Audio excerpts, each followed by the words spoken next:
Regardez même dans nos familles. Une personne qui perd la crainte de Dieu, automatiquement, elle commence à colporter. Quand elle commence à colporter, elle perd déjà la crainte de Dieu. Et celui qui colporte, la Bible dit, celui qui rapporte, divise les gens. Amen. Hein? Alors, cette femme qui a perdu la crainte de Dieu, automatiquement, elle commence à colporter. Quand elle commence à colporter, elle commence à détruire. Que celle qui commence à détruire, automatiquement, c'est le diable qui est là, qui agit au travers d'elle. Amen, hein? Amen. Alors, dans la Bible, la première femme, aussi longtemps qu'elle avait la crainte de Dieu, elle avait la sagesse. Aussi longtemps elle avait la sagesse, c'est une femme qui était laide, semblable, qui bâtissait, qui aidait son mari à bâtir. Alors, nous regardons la deuxième des femmes. Je vous ai parlé de 2 femmes. La première femme, c'était Ève. La deuxième femme, c'était Marie. La première femme avait été approchée par qui? Les serpents. Par le diable, le serpent. Alors, le deuxième, lorsqu'elle a été approchée par le serpent, qu'est-ce qu'elle avait accouché? La confusion. La destruction. Elle avait accouché la confusion. Pourquoi? Parce qu'une femme, tout ce qu'elle reçoit comme sémence, elle la reproduit. Amen. Hein? La femme, elle est comme ça. C'est comme une sorte de catalyseur. Tout ce que tu déposes en elle, elle la multiplie. La première femme, lorsqu'il avait reçu la sémence du diable, elle avait accouché la confusion. Pourquoi? Parce qu'elle avait reçu une autre sémence en elle. Et voilà pourquoi elle avait accouché la confusion. Alors, la deuxième femme, qui est Marie, lorsqu'elle avait été visitée par l'ange, et l'ange est venu avec une sémence. L'ange est venu avec le message de Dieu. Un ange, c'est un messager. Lorsqu'elle est venue, l'ange ne vient pas avec son message. L'ange vient avec le message de Dieu. Donc l'ange vient avec la sémence de Dieu. Lorsque l'ange est venu, elle a déposé la sémence dans la vie de Marie.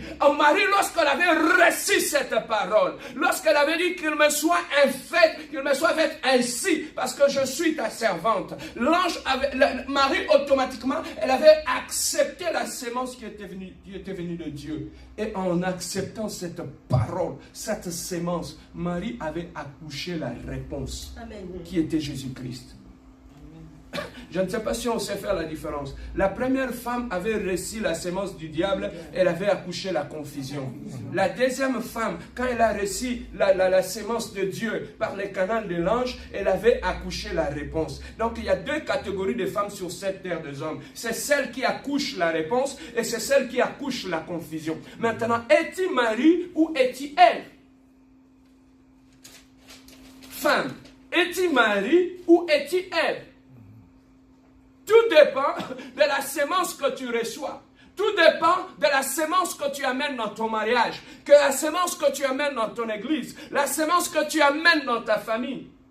C'est ça qui détermine si tu es Ève ou tu es Marie. Es-tu Marie ou es-tu Ève?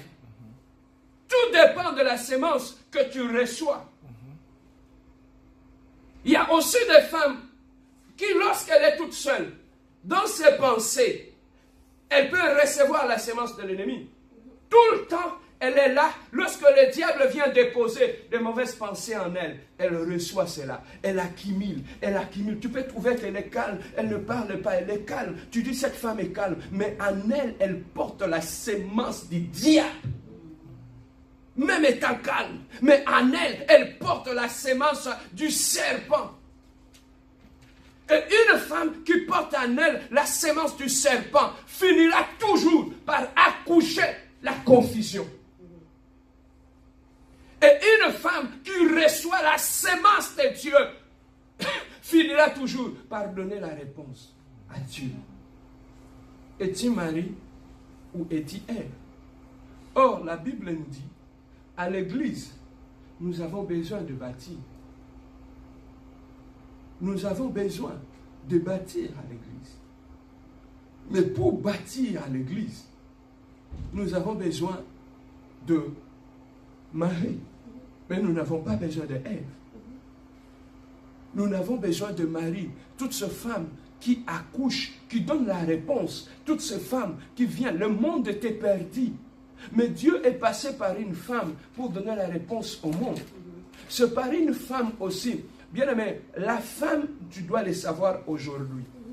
La femme, c'est un terrain privilégié de guerre entre Dieu et le diable.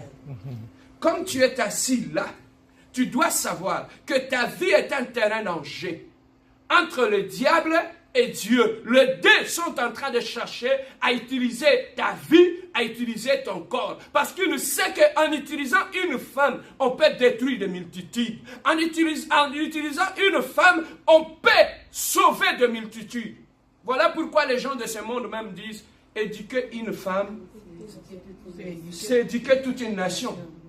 Mais pourquoi pas un homme? Parce que la femme a cette facilité-là de multiplier tout ce qu'on la donne. Et voilà pourquoi la femme est un terrain de choix pour le diable, parce qu'il sait que lorsqu'il utilise une femme, il peut détruire toute une génération. Le diable, la femme qui a une semence du diable, la semence du serpent, quand elle rentre dans ta famille, il va commencer par te détruire, toi, son mari d'abord. Il détruit la vie des enfants, il détruit sa belle famille, il détruit la famille de la famille, de la famille, de la famille, jusqu'à la 4e génération. Personne ne pourra l'arrêter. Et même lorsqu'on va dans le monde, on nous dit toujours, Ndokia moi si, moi si. Pourquoi? Parce que la femme, lorsque Dieu l'avait créée, elle l'a créée avec une capacité de se multiplier, de multiplier tout ce qu'on la donne, de multiplier tout ce qu'elle reçoit. C'est ça que tu peux trouver lorsque tu fais du mal à une femme. Si elle pouvait te détruire, elle peut multiplier la haine qui est dans son cœur fois 100 et empoisonner tout. Es-tu Ève ou es-tu Marie? Quelle est la semence que tu reçois? Le diable peut te programmer depuis ton enfance. Tu peux grandir avec cette semence du mal en toi. Tu peux déjà être la personne que le diable a choisie depuis ton enfance pour t'utiliser comme un élément de destruction partout où tu passes. Ou tu peux aussi être choisi depuis ton enfance par Dieu. Et il place en toi la marque. Et dans ta vie, tu deviens une réponse partout où tu passes. N'as-tu jamais vu un enfant qui a grandi dans la famille? Non, non, cette fille, elle est modèle. Ici, à la maison, tout le monde va finir de manger. Tu ne vas pas lui demander, elle-même, elle va nettoyer les vaisselles. Elle-même, elle prend des initiatives. Elle va aller nettoyer la cuisine. Elle-même, elle nettoie les choses. Cette fille, la même fille, quand tu le vois, elle va dans son mariage. Il trouve que son mari était rien. Son mari était nulle part. Cette femme, elle devient comme une bénédiction. Elle donne des conseils. Elle aide le mari. Le mari qui était rien, le mari commence à se développer. Le mari commence à avoir le moyen. Le mari commence à être assis dans la société. Il ne s'arrête pas là. Il entre dans sa belle famille, là où elle est partie se marier. Elle est bénie. Elle amène toute sa belle famille dans le Seigneur. Pourquoi? Depuis son bas âge, depuis le bas âge, elle a été choisie pour être un élément de bénédiction pour des multitudes. Es-tu Marie ou es-tu Ève? Maintenant, lorsque nous venons à l'église, pour terminer, quand nous venons à l'église,